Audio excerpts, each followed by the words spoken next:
हम लोग रंजीत सिंह वाली बुक में जो नवा टॉपिक था मल्टी चॉइस का, literary forms and moments miscellaneous वाले में 116 पेज पे, तो 116 17 पेज के और 18 पेज के 25 क्वेश्चन हो गए थे। 25 से आगे देखते हैं। 26वां क्वेश्चन कह रहा है कि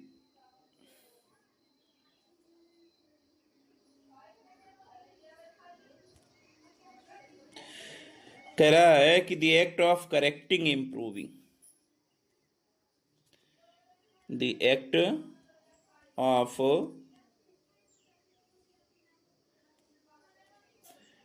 करेक्टिंग और इम्प्रूविंग ए टेक्स्ट।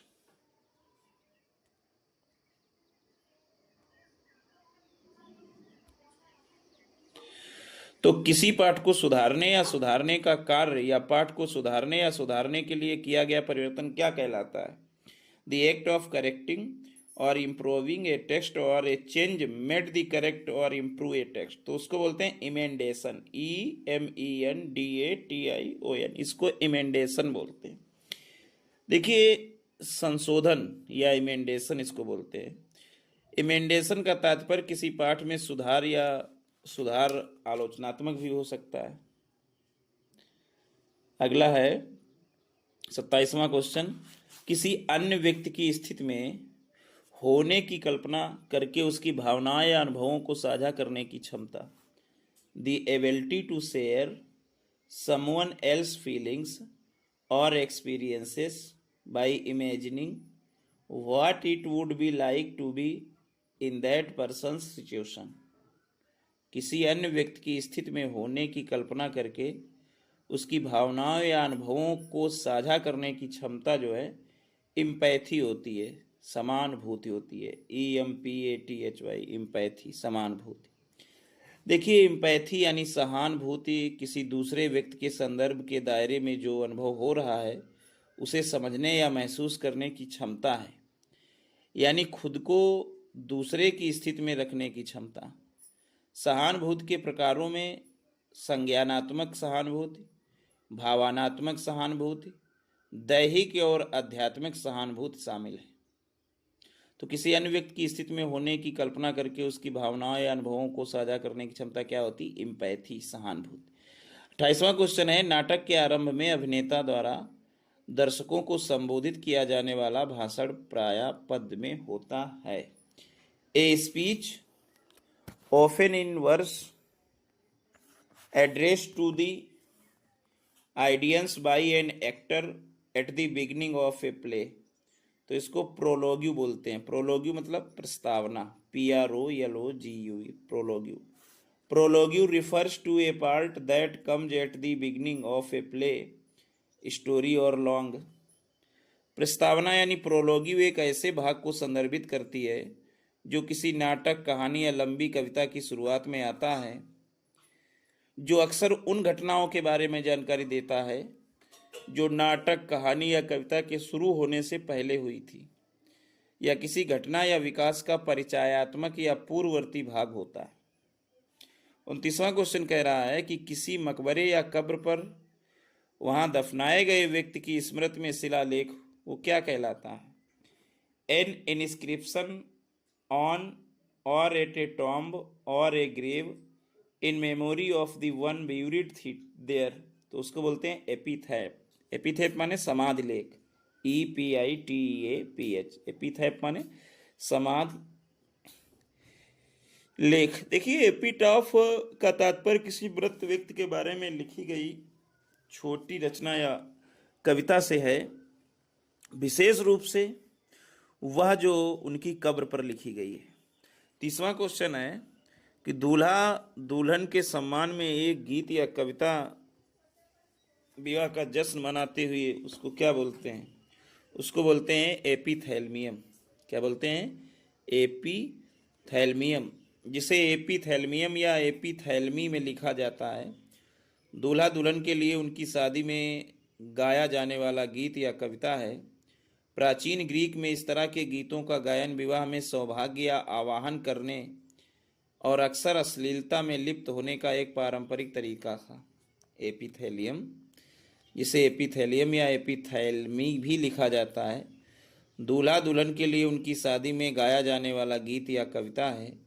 प्राचीन ग्रीक में इस तरह के गीतों का गायन विवाह में सौभाग्य का आवाहन करने और अक्सर अश्लीलता में लिप्त होने का एक पारंपरिक तरीका था।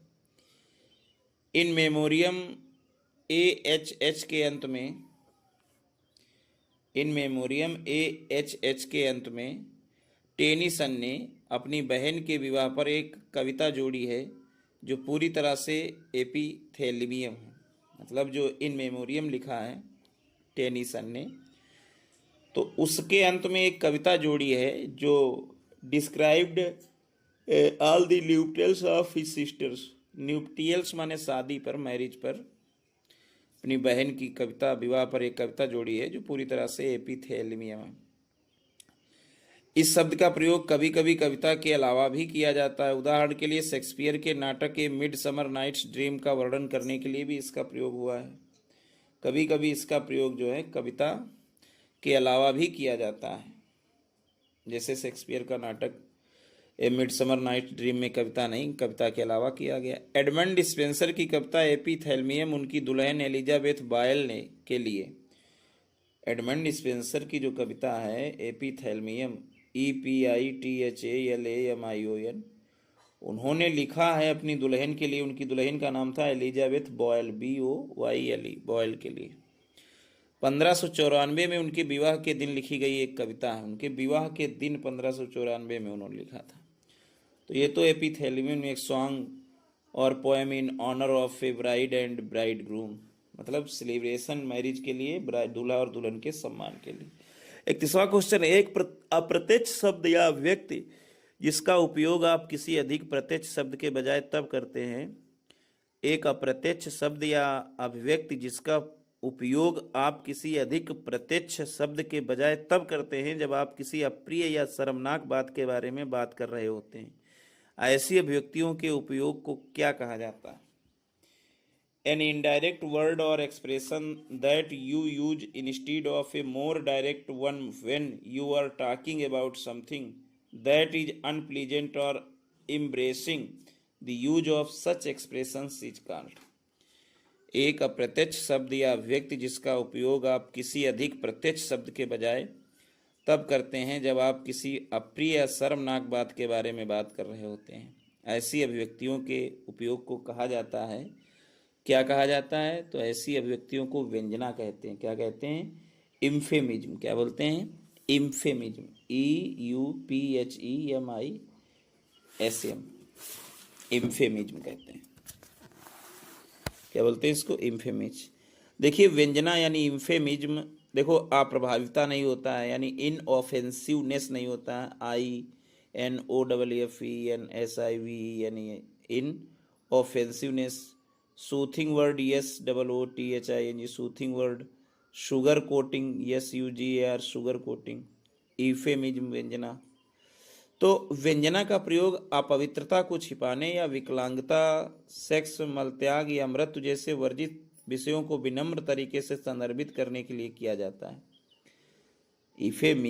इफेमिज्म are used to mask profanity और रिफर टू टब्बू टॉपिक्स यानी अपवित्र, TABOO, taboo topics such as disability, sex, excretion, EXCRETI, excretion, और death in a polite way. 32वां क्वेश्चन है, एक सहमत ध्वनि को कहा जाता है। An agreeable sound is called, क्या कहा जाता है? मन भावन या सामंजस्यपूर्ण। सहमत का मतलब मन भावन, प्लीजिंग एंड हार्मोनियस साउंड को क्या कहा जाता है? यूफोनी कहते हैं उसको। सहमत का मतलब होता है मन भावन या सामंजस्यपूर्ण, यानी प्लीजिंग एंड हार्मोनियस, तो इसको बोलते हैं हार्मोनियस। यूफोली इसको बोलते हैं। ला कैकोफोनी, ला समरूपता या पॉलीफोनी, यूफोनी। देखो व्यंजना और कर्कशता विपरीत प्रभाव प्राप्त करने के लिए कविता में प्रयुक्त ध्वनि पैटर्न व्यंजना शब्द और सामंजस्यपूर्ण होती है।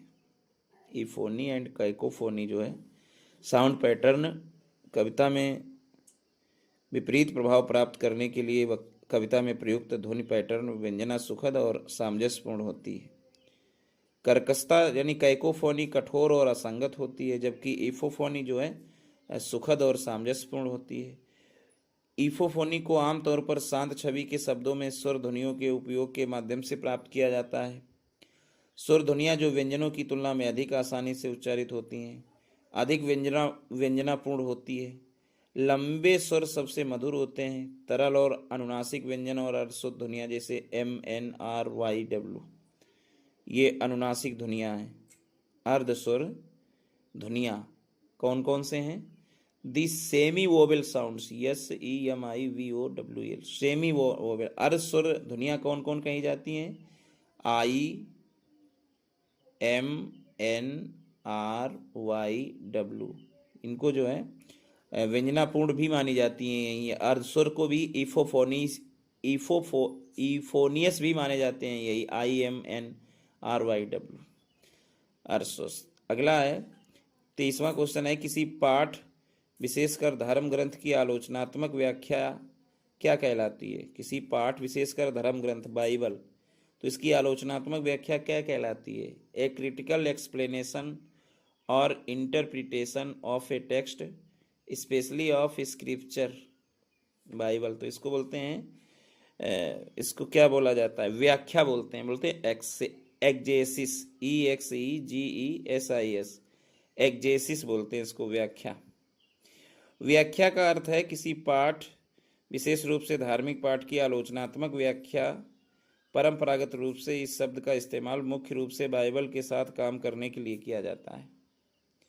व्याख्या है यानी एक्जेक्सेस है, EXEGISIS, एक्जेक्सेस का अर्थ है किसी पाठ, विशेष रूप से धार्मिक पाठ की आलोचनात्मक व्याख्या। परंपरागत रूप से इस शब्द का इस्तेमाल मुख्य रूप से बाइबल के साथ काम करने के लिए किया जाता है। 34वां है, हास्यास्पद स्थितियों में भरा थिएटर के लिए एक मज़ेदार नाटक। ए funny play for the theatre full of ridiculous situations. A funny play for the theatre full of ridiculous situation, तो ये बोलते हैं फार्स बोलते हैं इसको। क्या बोलते हैं? एक हास्यास्पद स्थितियों से भरा थिएटर के लिए एक मज़ेदार नाटक, इसको क्या बोलते हैं? इसको बोलते हैं फार्स, FARC। फार्स माने होता है प्रहसन। क्या बोलते हैं इसको? प्रहसन। अच्छा, इंटरल्यूड नहीं बोलते हैं, इंटरल्यूड माने होता है अंतराल। मास्क भी नहीं बोलते हैं, और मिस्ट्री प्लेज भी नहीं बोलते हैं, रहस्य नाटक, रोटर। तो ए funny play for the theatre full of ridiculous situations, इसको बोलते हैं फार्स। देखिए, फार्स एक कॉमेडी है जो अत्यधिक अतिरंजित स्थितियों के माध्यम से दर्शकों का मनोरंजन करती है। असाधारण, हास्यास्पद, बेतुका और असंभव स्वांग की निम्नलिखित विशेषताएं। असाधारण, हास्यास्पद, बेतुका और असंभव स्वांग की निम्नलिखित विशेषताएं। नंबर 1, शारीरिक हास्य का प्रयोग, जानबूझकर बेतुकी या बकवास बातों का प्रयोग, the use of deliberate absurdity और नॉनसेंस, जानबूझकर बेतुकी या बकवास, नॉनसेंस, एब्सर्डिटी यानी बेतुकी। वास्तविक जीवन की स्थितियों, लोगों, घटनाओं का व्यंग, पैरोडी और मजाक, satire, parody and mockery of real life situations, people, events. वास्तविक जीवन की स्थितियों, लोगों, घटनाओं का व्यंग, पैरोडी और मजाक। असंभावित और हास्यास्पद उदाहरण, गलत संचार का, unlikely and humorous instances of miscommunication. असंभावित और हास्यास्पद उदाहरण, गलत संचार का। हास्यास्पद, असंभव और अतिशयोक्तिपूर्ण चरित्र, हास्यास्पद, असंभव और अतिशयोक्तिपूर्ण चरित्र। तो ये सब विशेषताएं होती हैं प्रहसन की, फार्स की।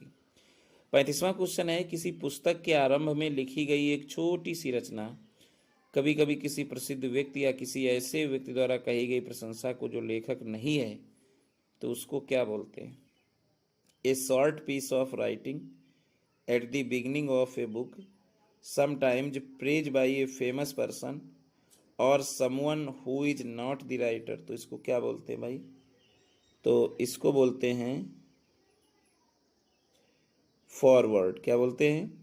फॉरवर्ड बोलते हैं इसको। हिंदी बोलते हैं प्राकथनक सशक्त। क्या बोलते हैं? FOREWORD। फॉरवर्ड माने प्राकथनक सशक्त। किसी पुस्तक के आरंभ में लिखी गई एक छोटी सी रचना कभी कभी किसी प्रसिद्ध व्यक्ति या किसी ऐसे व्यक्ति द्वारा की गई प्रशंसा जो लेखक नहीं है, इसको बोलते हैं प्रकथनक सशक्त।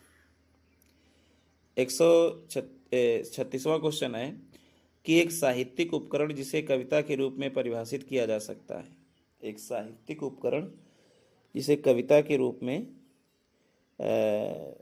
परिभाषित किया जा सकता है, जो नियमित मीटर या लय की सीमाओं से मुक्त है और निश्चित रूपों के साथ तुकबंदी नहीं करता।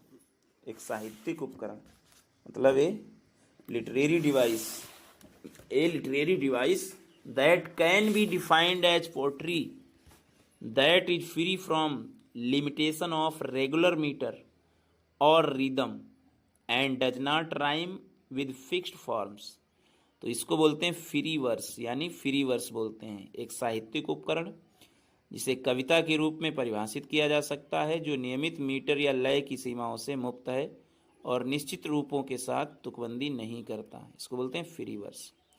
देखिए, फ्री वर्स कविता का एक खुला रूप है जो अपने आधुनिक रूप में फ्रेंच वर्स लिब्रे फॉर्म के माध्यम से उभरा है। आधुनिक रूप में कैसे आए? मॉडर्न फॉर्म में फ्रेंच का जो वर्स लिब्रे था, VERSLIBRE, वर्स लिब्रे फॉर्म से ये उभरा है। मुक्त छंद या फ्री वर्स में लगातार मीटर पैटर्न, तुकबंदी या किसी भी संगीत पैटर्न का उपयोग नहीं किया जाता है। इस प्रकार यह प्राकृतिक भाषण की लय का अनुसरण करता है। इस प्रकार यह प्राकृतिक भाषण की लय का अनुसरण करता है। It thus tends to follow the rhythm of natural speech. 37वां है कि मुक्त छंद को अन्य नाम से भी जाना जाता है।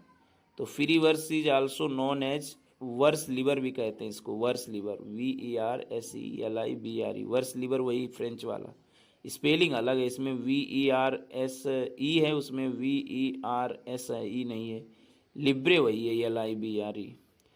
38वां क्वेश्चन है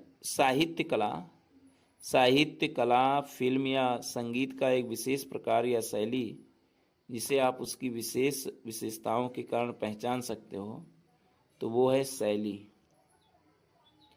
साहित्य कला फिल्म या संगीत का एक विशेष प्रकार या शैली जिसे आप उसकी विशेषताओं के कारण पहचान सकते हो, तो वो होता है जेनर, यानी शैली। क्या होता है? जेनर।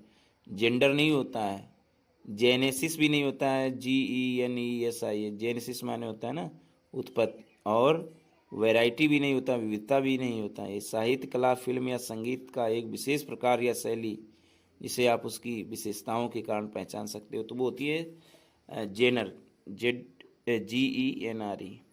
देखिए, साहित्यिक विधा साहित्यिक रचना की एक श्रेणी है। A literary genre is a category of literary composition.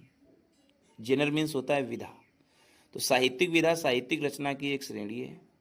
विधाओं को साहित्यिक तकनीक, स्वर, विषय वस्तु या यहाँ तक कि जैसा कि कथा में साहित्य के मामले में होता है, लंबाई के आधार पर निर्धारित किया जा सकता है। साहित्य में सबको सामान्य विधाएं हैं महाकाव्य, त्रासदी और उपन्यास और लघु कथा हैं, epic, tragedy, comedy, novel and short story, लघु कथा, इन सभी को गद्य या कविता विधाओं में रखा जा सकता है। तो ये हो गया जेनर। 39वां है चरित्र दोष या गलती जो किसी को असफल या नष्ट कर दे। चरित्र दोष या गलती जो किसी को असफल या नष्ट कर दे, तो ये character fault or a mistake that causes someone to fail or be destroyed, तो इसको बोलते हैं हैमेर्सिया, HAMARTIA, हैमेर्सिया को बोलते हैं। इसको क्या बोलते हैं? हैमेर्सिया। देखिए, हमार्टिया जिसे दुखद दोष भी कहा जाता है, हमार्टिया ग्रीक शब्द हैमार्टेनिन, HAMARTANEIN, हैमार्टेनिन से लिया गया है, जिसका अर्थ होता है गलती करना। इनहेरेंट डिफेक्ट और short coming in the hero of a tragedy, त्रासदी के नायक में अंतर्निहित दोष या कमी है, गलती करना हो गया। अरस्तु ने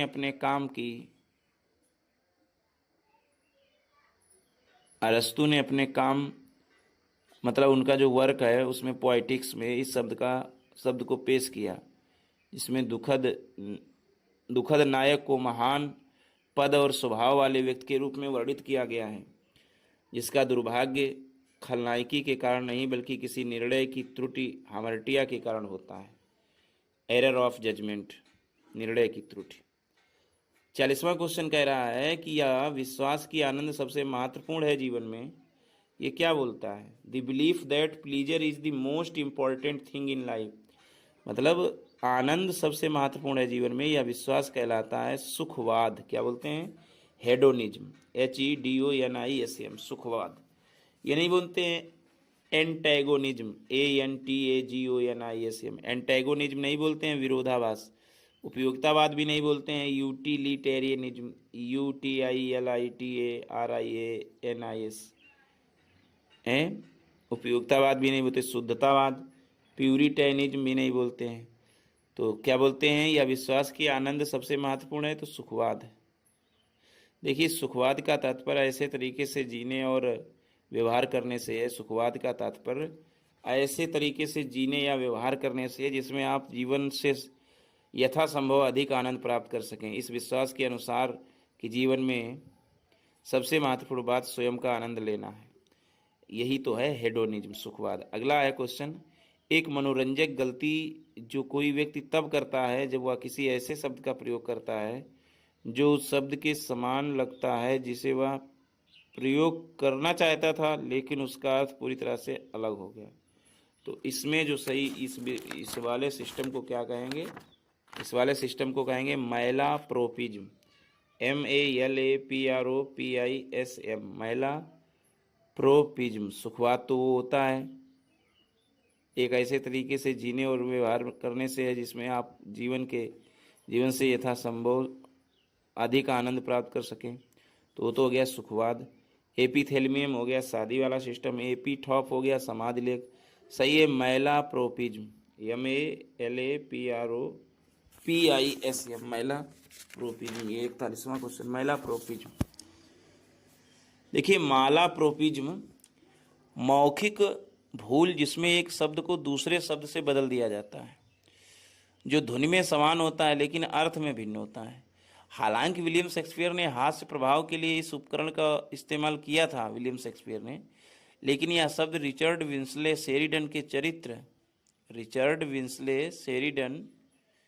एक लेखक हैं रिचर्ड विंसले शेरिडन के चरित्र श्रीमती मालाप्रोप से लिया गया है। किससे लिया गया है? आल्दो मिसेज मालाप्रोप, एक करेक्टर जो है शेरिडन का, मतलब श्रीमती मालाप्रोप से इस उपकरण का उपयोग, लेकिन यह शब्द रिचर्ड विंसले शेरिडन का जो एक चरित्र है श्रीमती मालाप्रोप से लिया गया है, जो उनके नाटक दी राइवल्स में था। श्रीमती मालाप्रोप जो है एक चरित्र है जो रिचर्ड विंसले शेरिडन का जो नाटक है, नाटक दी राइवल्स 1775 में, उससे लिया गया है। ये का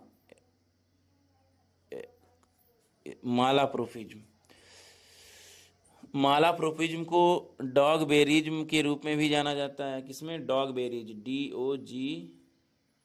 DOGBERRYISM, डॉगबेरिज्म के रूप में जाना जाता है, जिसका नाम शेक्सपियर के मच एडू अबाउट नथिंग में ऑफिसर डॉगबेरी के नाम पर रखा गया है।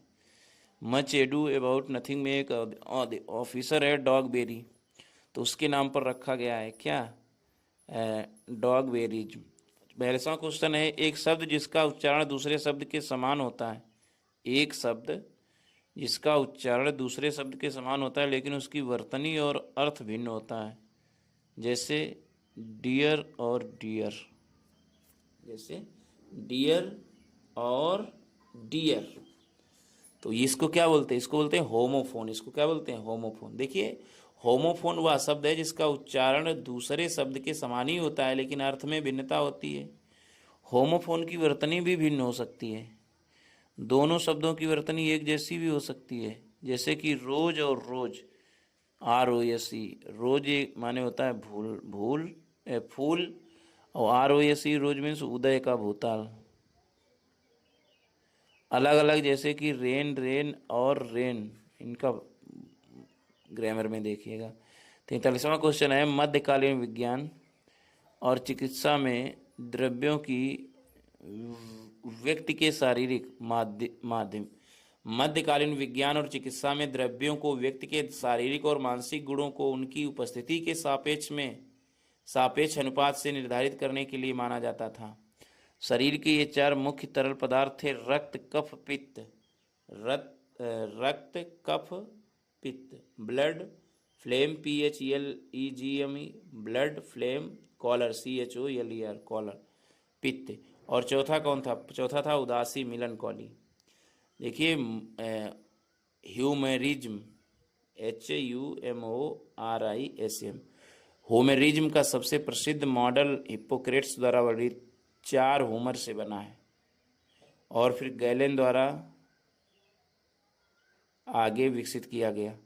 हिप्पोक्रेटिक चिकित्सा पीला पित्त यानी जैंथेकोले, कफ यानी फ्लेग्मा, और रक्त माने हाइमा। तो ह्यूमरिज्म का सबसे प्रसिद्ध मॉडल हिप्पोक्रेट्स द्वारा वर्णित 4 होमर्स से बना है, और फिर गैलेन द्वारा आगे विकसित किया गया है। हिप्पोक्रेट्स चिकित्सा के 4 होमर हैं, कला, पित्त, पीला पित्त और कफ। अच्छा, 44वां क्वेश्चन है, यूकेरेशिया कौन सा है? यूकेरेशिया। यूकेरेशिया शब्द का क्या अर्थ है? देखिए, यूकेरेशिया शब्द का अर्थ है, तात्पर्य है a normal state of health. ना, यूकेरेशिया का अर्थ जो है, इसमें आया है भाई, यूकेरेशिया, EUKRACIA। यूक्रेशिया का मतलब है a normal state of health, स्वास्थ्य की सामान्य स्थिति। ये है, ये नहीं है स्वास्थ्य की सामान्य स्थिति ना हो, व्यक्ति की रोगग्रस्त अवस्था हो, अंधेपन की एक अवस्था हो, या बहरे या गूंगेपन की एक अवस्था हो। यूक्रेशिया का शब्द है स्वास्थ्य की सामान्य स्थिति। और लिखा है हिप्पोक्रेटिस चिकित्सा के आधार पर, या उन्होंने दिया था, यह विश्वास करते हैं कि शरीर जो है स्वस्थ ही होगा। The 4 होमर्स should be in balanced proportion, सही अनुपात में, संतुलित अनुपात में अगर ये चारों होमर्स मिलते रहें, ब्लड, फ्लेग्म, कॉलर और मिलनकॉली, तो जो है बॉडी जो है बढ़िया बनी रहेगी प्रत्येक। और proper bleeding and balance of the 4 humours was known as eucrasia. 45वां क्वेश्चन है कि a person who does not believe in and is opposed to accepted ideas, traditions, institutions. तो जो लोग, ऐसा व्यक्ति जो विश्वास नहीं करता है और विरोधाभास है विचारों को, परंपराओं को और संस्थाओं, यानी जो चीज़ें हैं उनके खिलाफ होता है, ऐसा व्यक्ति जो स्वीकृत विचारों, परंपराओं, संस्थाओं आदि में विश्वास नहीं करता और उनका विरोध करता है, तो उसे बोलते हैं इकोनोक्लास्ट, ICONOCLAST, इकोनोक्लास्ट। अगला देखो, किसी मनोरम दृश्य या घटना का पद्य या गद्य में संक्षिप्त वर्णन, विशेषकर देहाती जीवन में। किसी मनोरम दृश्य या घटना का पद्य या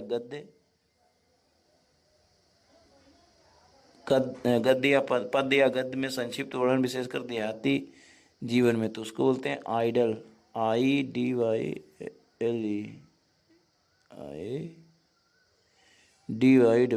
आइडल।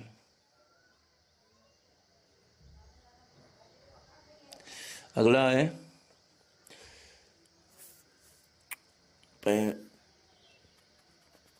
किसी मनोरम दृश्य या घटना या पद्य गद्य का संक्षिप्त वर्णन, विशेषकर देहाती जीवन में, तो उसको बोलते हैं आइडल, IDYLL। आइडल एक छोटी कविता है जो देहाती जीवन का वर्णन करती है तथा थियोक्रेटस की छोटी देहाती कविताओं आइडल्स की शैली में लिखी गई हैं। किसको? थियोक्रेटस की छोटी देहाती कविताओं आइडल्स की शैली में लिखी। 47वां, ग्रीक में आइडल्स का पहला निर्माता कौन था? तो ग्रीक में आइडल्स का पहला निर्माता जो था वो थियोक्रेटिस था। ग्रीक में जो है who was the first creator of idols in Greek, तो वो था कौन? थियोक्रेटस। थियोक्रेटस, इनका जन्म लगभग 300 ईस्वी पूर्व में हुआ था, मृत्यु 260 ईस्वी पूर्व में हुई। एक सिसिली कवि था, सिसिली कवि था, CICILIN, सिसिली कवि और प्राचीन यूनानी देहाती कविता के निर्माता थे। 48वां है, यह 20वीं सदी की शुरुआत का एंग्लो अमेरिकन आंदोलन था। यह 20वीं सदी की शुरुआत का एंग्लो अमेरिकन आंदोलन था। यह कविता में रोमांटिकतावाद और विक्टोरियन भावुकता के खिलाफ एक प्रतिक्रिया के रूप में उभरा। यह कविता में रोमांटिकतावाद और विक्टोरियन भावुकता के खिलाफ एक प्रतिक्रिया के रूप में उभरा। इसने सटीक दृश्य छवियों के उपयोग के माध्यम से सादगी, अभिव्यक्ति की स्पष्टता और सटीकता पर जोर दिया। तो यह कौन सा आंदोलन था? यह था कल्पनावाद, इमेजिज्म था। 20वीं सदी की शुरुआत का एंग्लो अमेरिकन आंदोलन था यह कविता में रोमांटिकतावाद और विक्टोरियन भावुकता के खिलाफ एक प्रतिक्रिया के रूप में उभरा। इसने सटीक दृश्य छवियों के उपयोग के माध्यम से सादगी, अभिव्यक्ति की स्पष्टता और सटीकता पर जोर दिया। यह आंदोलन था कल्पनावाद। देखिए, इमेजिस्टों ने रोमांटिक और विक्टोरियन कविता की भावना और विमर्श को खारिज कर दिया। इमेजिस्टों यानी कल्पनावादियों ने अधिक शास्त्रीय मूल्यों की वापसी का आह्वान किया, जैसे कि प्रस्तुत की प्रत्यक्षता, भाषा की अर्थव्यवस्था और गैर पारंपरिक कविता रूपों के साथ प्रयोग करने की इच्छा। इमेजिस्टों ने मुक्त छंद का इस्तेमाल किया। इन्होंने इसके सार को प्रकट करने के लिए एक एकल छवि को अलग करने का प्रयास किया। ऐसी टिप्पणी, तो ये होता है 49वां क्वेश्चन है।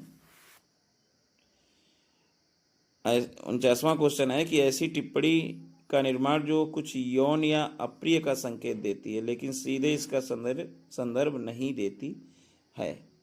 The making of a remark और remarks that suggest something sexual और something unpleasant but do not refer to it directly. मतलब ऐसी टिप्पणी या टिप्पणियों का निर्माण जो कुछ यौन या अप्रिय का संकेत देती है लेकिन सीधे इसका संदर्भ नहीं देती, तो इसको बोलते हैं इन्यूंडो, INNUENDO,